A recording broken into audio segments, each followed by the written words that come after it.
Welcome back to Offworld, the show where we talk about all things space exploration and pop culture. I am Ariel Waldman. And I'm Norm Chan. And Ariel, the conversation you're going to have this week is not about a particular film, but it's about a trope that spans films, television, and books. Yeah, we are talking about space politics, really how politics changes, if at all, when humans go out into outer space to expand, to seek out new life, what have you. Whereas space, science fiction, that's the setting that we have in a lot of the movies and films you talk about. The idea of space politics is that underlying texture of sometimes the tension and the conflict in many of these stories from TV shows like The Expanse. And the guests you have this week are authors and have worked in those very shows. Yeah, and this is definitely a meaty discussion, and I feel like we might have future episodes about space politics because there's just so much to cover. So let's take a listen.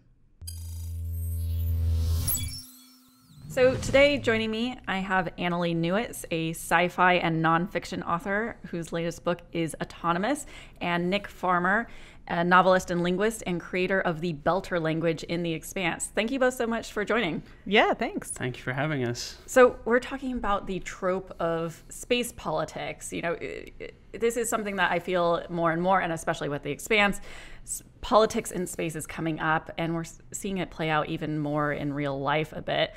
And, just to go straight in, because I feel like there's so much that we could be touching on, and there's so many angles to this. But, something that I've seen a lot is sort of the militarization of Mars, and Mars being a space for a military zone. So this is in The Expanse, this is in Starship Troopers.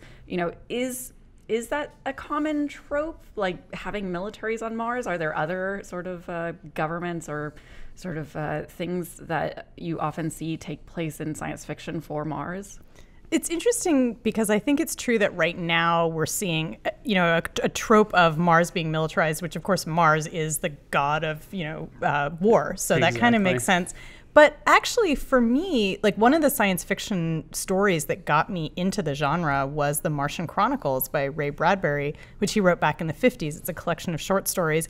And that's a really different take on Mars that I think also runs through our representations of the planet. And it's really his retelling of Europeans arriving in the Americas.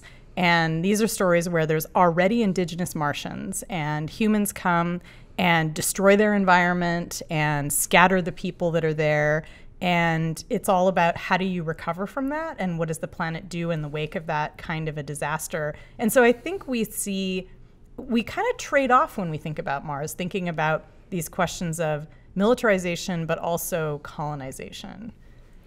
Well, and I think that the fascist fantasies kind of have always existed in our science fiction storytelling, in certain places, and Mars is a convenient place to put them, just because it's not Earth, but it's close enough, and it has those historical, mythological connotations. Like with Starship Troopers as an example, that whole thing, people think it's serious, but it's actually a parody of those fascist fantasies. And so I don't actually have a good point with this. I just wanted to say. No, I think you're right, though, because one of the things about Mars is that it's right next door, but it's far enough away that it feels incredibly alien. And so that's kind of how in the United States we've wanted to believe fascism was. It's like, what's happening over there? Like, it's hard for it to get over here, but maybe not. And I also realized, because part of the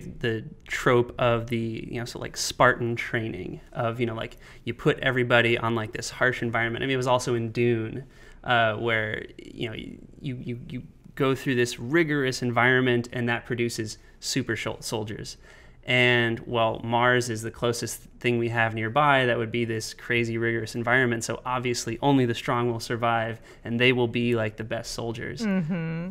Yeah, well, I have to wonder also if a lot of the depictions kind of go towards both militarization and capitalization of Mars, like in science fiction, because, it costs so much money to go to space in our current understanding of, space exploration and our current physical ability to go there. I have to wonder, if a lot of times it's depicted as either a military zone or a capitalist zone because of all of the money it takes to go there, and if it's kind of just doomed to forever sort of live in these dystopias.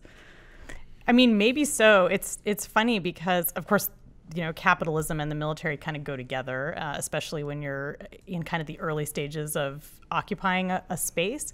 And I always think about, I guess we're talking about 80s tropes a little bit here, but Total Recall, the original Total Recall, where they're on Mars, and it isn't really a military dystopia, it's a capitalist dystopia, and there's certain people who can't afford air and who can't afford, and we see this in The Expanse too, like in the Belters who can't afford gravity.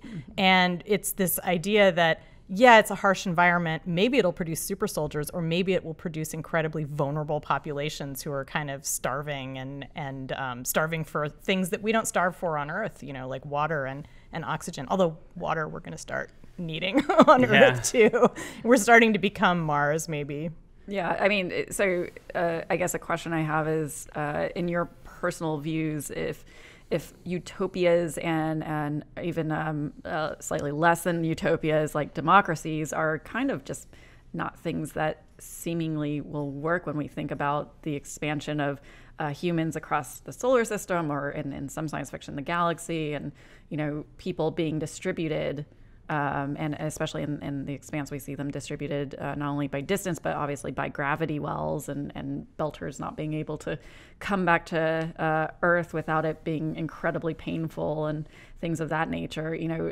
Is it something where it's actually kind of difficult to write about or think about utopias or democracies when thinking about these sorts of physical limitations that space provides?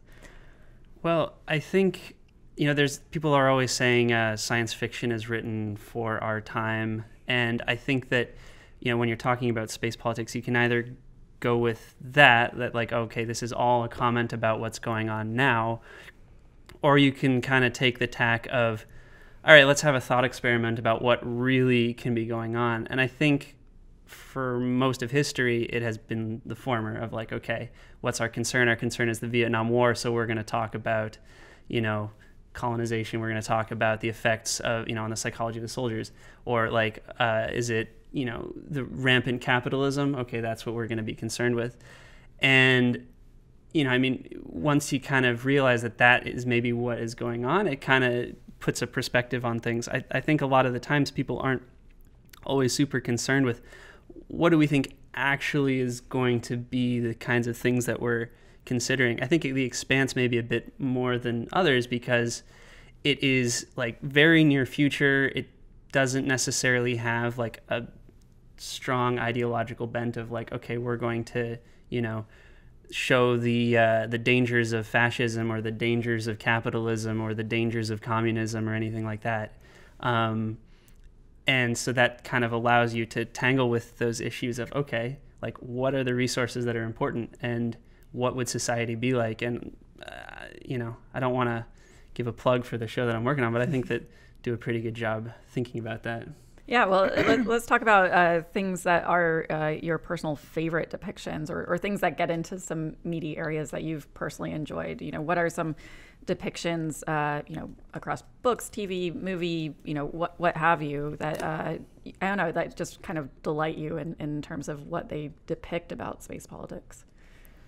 Well, let's just keep praising The Expanse for a moment because it is on my mind. And I think one of the things that's interesting about it is that it does try to imagine a realistic economic and political system. It's really complex, which I think can be maybe frustrating for someone who wants just like pew, pew, pew, but like there's multiple political factions. One of the things I love about the language that Nick wrote for the show is that it is a little micro democratic experiment because it's a Creole and you pulled from all these different languages, and it kind of forces you to imagine, okay, if you have a language like that, a bunch of different groups came together and had to be interacting with each other enough to form a kind of ad hoc kind of democratic marketplace, and in order to have that language at all. And it's like that kind of detail to me is so exciting. But I also really I feel like stories that give you like little micro snapshots like that, like the Creole, where you see people surviving and kind of getting through. And a book that I'm reading right now that I think is amazing is River Solomon's book, An Unkindness of Ghosts, which is a typical generation ship story. They're going off to another planet, the Promised Land, and on the ship itself, they've developed colonial politics. So there's a group of people who are enslaved and who are doing all the crappy work. There's the people who are running the ship. And so it kind of reminds you that even if you're going away on the Promised Land, you're still going to be saddled with all these politics from home. Well, and I mean, as they say, all politics are local politics. And I think that kind of will only sort of become more strongly the case because, I mean, the realities of space travel make it that if you are on a generation ship, I mean, that's who you're interacting with. Like you may be able to send, communications back to Earth. It's going to take a little while, but, you're certainly not going to be getting supplies from them. So, yeah, I mean, what is the concern is that microcosm. And, even if you get to the Promised Land, you're definitely not going back to Earth very often, if at all.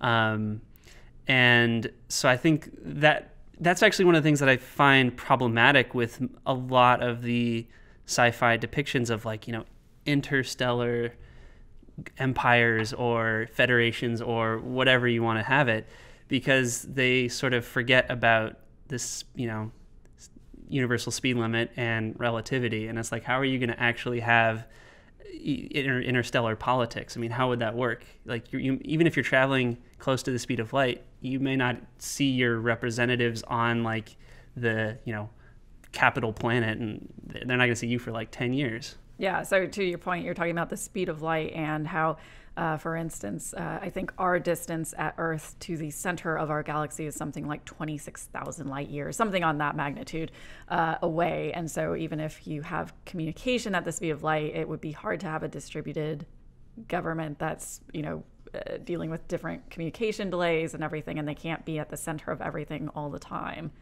Yeah. So what are some of your favorite or notable depictions of space politics, I guess, outside of the Expanse? One of the depictions that I really enjoy is Joe Haldeman's The Forever War. It's something that actually does take into consideration soldiers going off to fight. I mean, they don't ever explain why they somehow coincidentally show up where the aliens show up to fight these battles among the trillions of possible locations, but regardless. And then the soldiers keep coming back, and given special relativity and time dilation, blah blah blah blah, they experience time much slower. So every time they come back, society on Earth has drastically changed. And I mean, I can't think of too many other depictions where they really deal with that is what it would be like. And how would you, I mean, what would society be like if the members are constantly dealing with time at completely different rates? I mean, you'd come home and all your great-grandkids are dead, and technology has advanced way beyond what you have on your spaceship because they've been able to work on it while you were away. And it's something that I'd like to see more, instead of just this magical, non-relative clock where the entire galaxy is on standard time, which somehow is not relative. So one of the stories that continues to haunt me, which I think is a movie that now is sort of viewed as cheesy, is Enemy Mine, which is this crazy Dennis Quaid flick from the 80s where he plays a human soldier who is stranded on a planet with an alien who is from this group that he's been fighting, and they're the only ones there, and they don't speak the same language, and they don't have any real commonalities other than the fact that they're stranded, and they have to come together, learn to understand each other, and actually encounter truly alien identities, because we start out by thinking the alien is male. It turns out the alien is pregnant, but it isn't really female either. This is from a species that doesn't really have those distinctions the way humans do. And it's this very small personal story which evokes this huge world of interstellar travel and war and politics.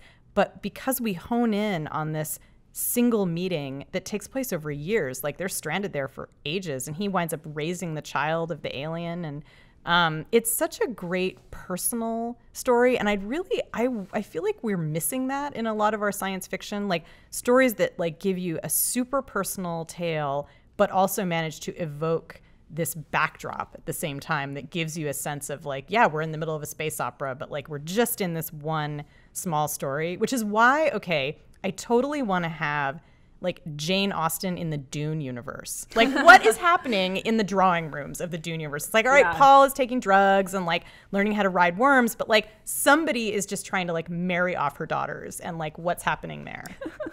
Well, so I have to ask you about a funny depiction that I haven't seen, but you told me that you have seen and has interesting aspects to it, which is Ghosts of Mars, which like looks like a totally ridiculous film, but I haven't seen it.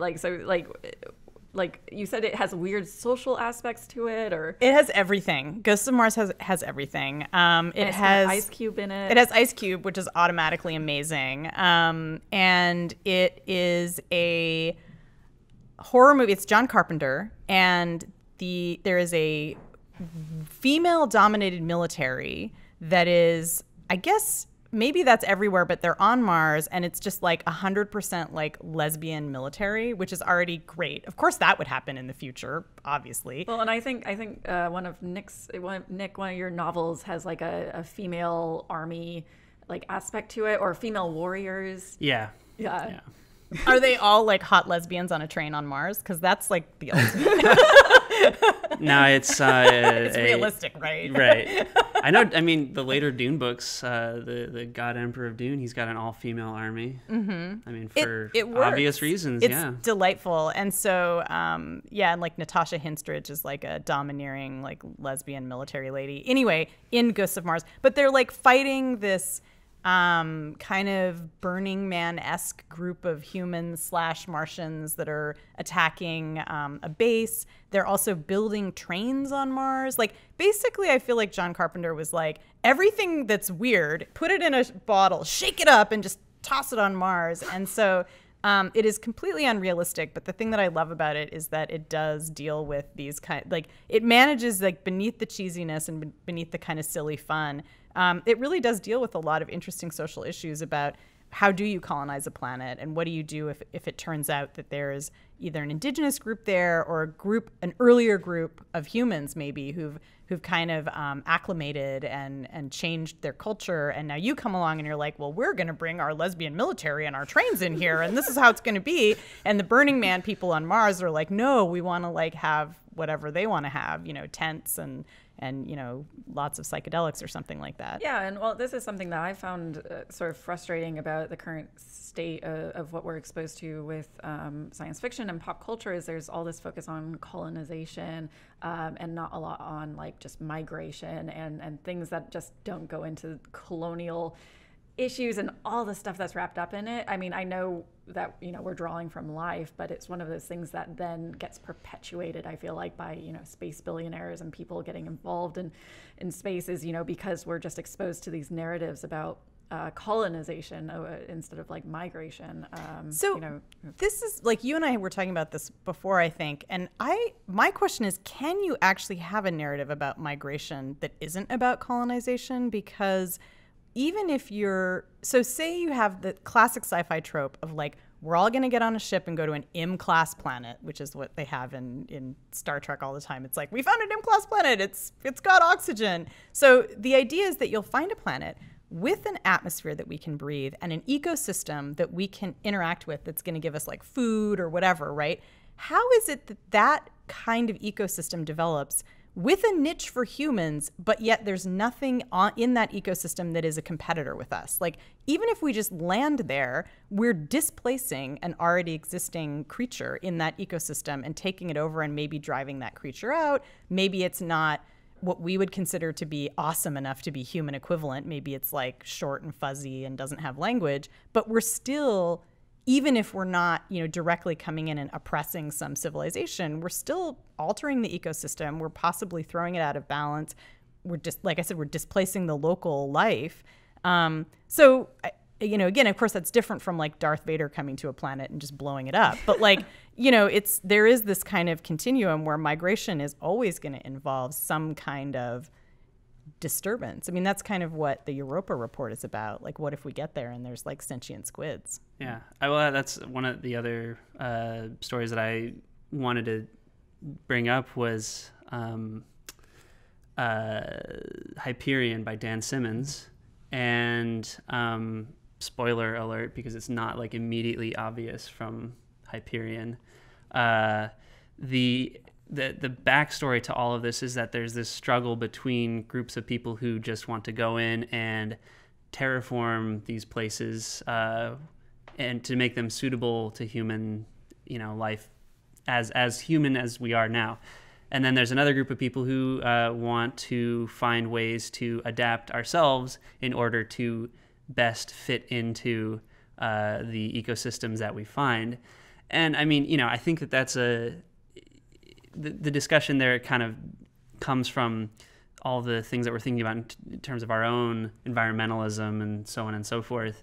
But I also think it can be extended into the cases of, say, Mars, where, as far as we can tell, with the best current knowledge, there's no life there now. So if we wanted to colonize Mars, we would have to make a decision, like, would we try our best to change Mars, or would we try to change ourselves?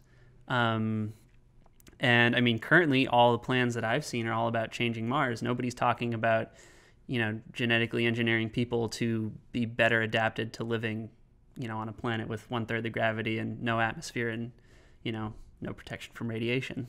Yeah, I mean, so the terraforming stuff is really fascinating. And also what you're talking about with people debating, how much we should change ourselves or not, I think that also shows up in Kim Stanley Robinson's The Mars Trilogy. I wanted to ask, what are your thoughts on how much terraforming, the debate over terraforming might begin shaping our politics today? Because stuff that I've begun seeing is, we've again got space billionaires who are saying, some of them are saying, we're going to terraform and just go for it. And then we've got, I think it was France's President Macron gave a speech a few months ago and was saying, like, there's no planet B. And there's an increasing number of people who are saying there's no planet B.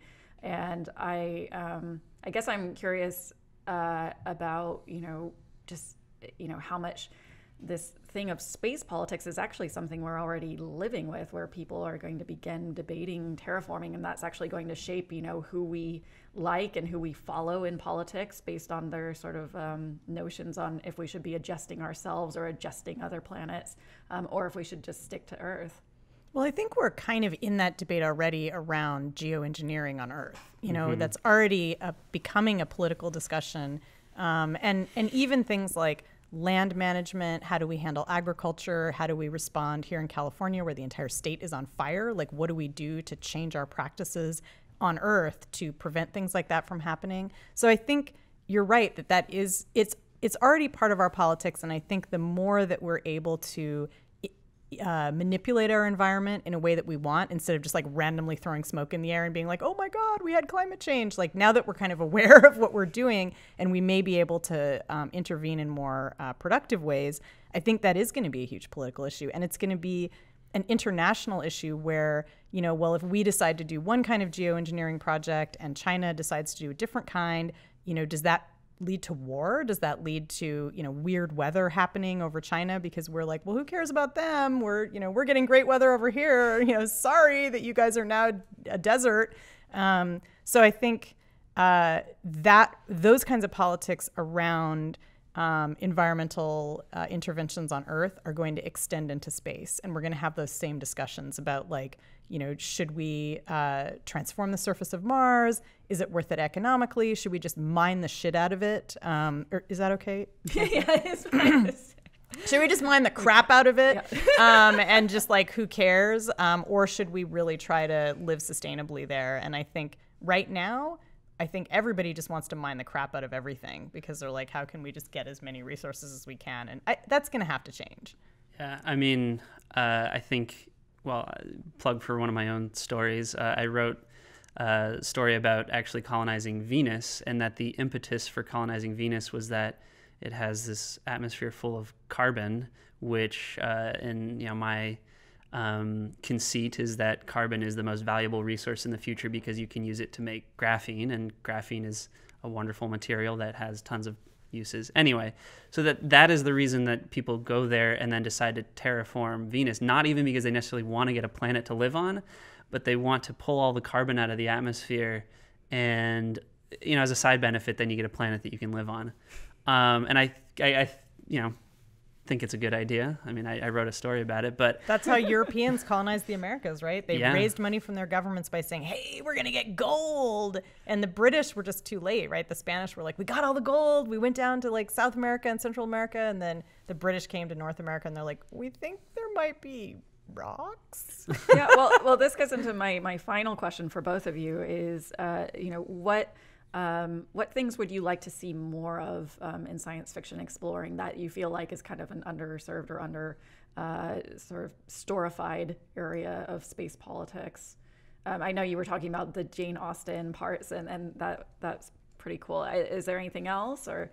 Well, other than seeing, Jane Austen style stories set, in space colonies, which I think the thing about Jane Austen that's great is, of course, her stories are really all about economics. And so it's kind of just about domestic economics. But that leads into wanting to just see more stories about economics, like where you have realistic economic systems. That can be really exciting. But I was talking to some friends on Twitter about how, if you really knew what Padme was doing in Star Wars, it's like she's writing white papers about like tariffs on plasma exports, that's Sure. her job. And I want to see something like that. Like I want to see a story where we're really like, there's a huge argument over tariffs and like, which leads to some kind of war or, and we really kind of get into the meat of like how these societies are put together.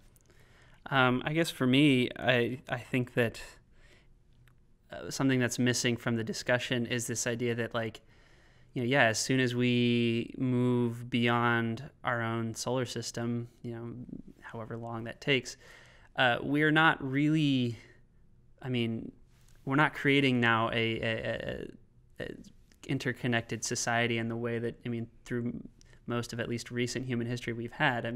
Even if it took a really long time to get the silk from China to Europe, it got there. If we actually do move beyond the solar system, we're going to have groups that are completely splintered off and may never, ever interact with each other ever again. And I think that that's kind of something that's been missing from the storytelling. Even in The Expanse, there is a way for people who live in different, places. I don't want to give too many spoilers away because everybody should watch it, but there's still a means for them to interact with each other. And, I get it because that's basically what we're used to. We're used to being able to go from the Western planet to the detective planet to the planet of the listener people. Exactly. And, that's great for storytelling, but it's not really, I think, advancing kind of our conceptions of what the future of humanity could be like. Yeah, I think that's absolutely fascinating. And as I said at the start of this, I think this is a discussion that we could keep on going on for a long time. But thank you both so much for joining me today. Yeah, thanks for having us. Thank you. That was an incredible conversation and just really geeky. I feel like space politics is something that, we're seeing a lot of today. But as our guest brought up, there's been a lot of space politics over stuff that span many decades. And maybe one of the reasons that it's more at the forefront now is because, as you were saying at the very end, it is something that in the real world we're kind of grappling with. Maybe not out in space, but the same kind of ideas in the politics here on planet Earth. Yeah, I think it's kind of science fiction just to think about the fact that space politics is something that is already beginning to affect us and is probably only going to be affecting us that much more. And maybe as consumers of this content in the future, just as when we watch these shows and we think about the technology, maybe we'll be more aware of this and how it relates. And really awesome stuff. I could listen for hours for you guys talking about this. So hopefully we'll be able to get those guests back in the future. Absolutely. So as a reminder, I'm Ariel Waldman on Twitter. And I'm at nchen on Twitter. Let us know your thoughts on this episode in social media. Please follow our guests as well on social media. And we'll see you next time.